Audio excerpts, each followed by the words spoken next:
Bonjour, bienvenue à la chronique du mardi 1er avril 2025. C'est un plaisir de vous retrouver. Oui, on est le 1er avril 2025. Ce n'est pas un poisson d'avril. Et en quelques mots et quelques chiffres, nous allons vous résumer ce qui s'est passé au cours du dernier trimestre. Là, vous allez me dire, en quelques mots, c'est assez facile. C'est tout ce qui touche les tarifs douaniers, que ce soit le Canada, que ce soit le Mexique, que ce soit la Chine, et on pourrait ajouter l'Union européenne, l'Australie et bien d'autres pays aussi. Oui, c'est sûr que ça retient l'attention. Mais vous allez voir que d'un point de vue des marchés financiers, pour le trimestre, et je spécifie le trimestre, ça n'a pas été si pire.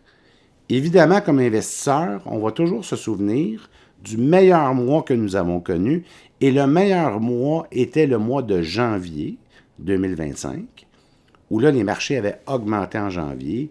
Ça a été moins bon en février, et là, en mars, ça a été plus difficile. Mais quand on le regarde sur une base trimestrielle, là, je ne vous parle pas de base annuelle, je vous parle sur une base trimestrielle, vous allez constater que ce n'est pas partout dans le monde que ça bouge de la même façon. Donc, voici quelques chiffres. Du côté du Canada, l'indice de référence, le S&P TSX, on est en hausse de 0,8 %, un peu moins qu'1 %. C'est du côté des États-Unis que ça a été plus difficile. Donc, l'indice de référence, S&P 500, une baisse de 4,5 %. Et le Nasdaq, où on a plus les compagnies qui œuvrent dans le monde de la technologie, une baisse de 10,7 %. Là, vous me direz, Martin, c'est énorme, 10,7 %. Oui, vous avez raison. Mais il faut se rappeler que l'année dernière, en 2024, le Nasdaq avait augmenté de tout près de 30 %, pardon. C'est à 29,8, 29,9. Donc, un moment donné, d'avoir un ajustement, c'est un peu aussi normal. L'Europe vit autre chose de leur côté, parce que là, on veut investir pour faire face à des conflits futurs, peut-être oui et non, mais ça, on le verra dans le temps, là, mais du moins, ça a donné un élan aux différents marchés boursiers à travers l'Europe. Donc, du côté du marché de l'Angleterre, le FTSE 100, une augmentation de 5 %. Du côté de la France, le CAC 40, augmentation de 5,6 %. Et en Allemagne, parce qu'on sait que l'Allemagne est vraiment un pays où on est en mesure de produire des produits puis d'une façon très, très, très manufacturière, une augmentation de 11 %. Finalement, la Chine. La Chine, ça n'a pas bougé. Je vais vous le dire, là. Quand je vais vous donner la statistique, vous allez être un petit peu surpris, ni à la hausse ni à la baisse. Et la statistique, c'est 0,04 %. Là. On n'est même pas à 0,1 % pour ce qui s'est passé du côté de la Chine.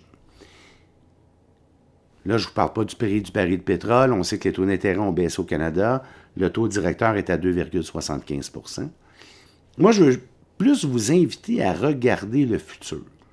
Donc, à partir de demain, 2 avril, c'est là qu'en théorie, on doit avoir ce que l'on appelle les contre-tarifs là, de la part du gouvernement américain par rapport, non pas juste à nous, le Canada, là, mais un peu partout. Là. Mais c'est pas ça que je veux vous inviter à regarder. Moi, je veux vous inviter à regarder à partir de la semaine du 14 avril. Parce qu'à partir de la semaine du 14 avril, ce sera les résultats trimestriels du premier trimestre de 2025 des entreprises. Profit, moins de profit. Je vous dirais que ce n'est pas là que l'attention doit aller. C'est beaucoup plus sur qu'est-ce que les PDG des entreprises vont nous dire. Est-ce que les PDG vont être inquiets? Ça va être quoi leur message à l'intérieur de tout ça? Puis comment eux voient, parce que normalement, ils nous donnent toujours des projections sur 12 mois. Comment eux voient l'économie ou comment ça devrait fonctionner à leur logique à eux, et je vous rappelle que c'est eux là, qui gèrent les compagnies, là, Et à partir de là, bien, comment on va voir les choses pour les 12 prochains mois. Fait que ça va être très, très, très intéressant. À partir de là, bien là, on sera plus en mesure de regarder ce que l'on appelle l'analyse fondamentale et de voir un peu plus vers où on s'en va pour les prochaines semaines, les prochains mois, même la prochaine année. Ça va probablement beaucoup, beaucoup, beaucoup nous aider. Là-dessus, je vous souhaite une bonne journée.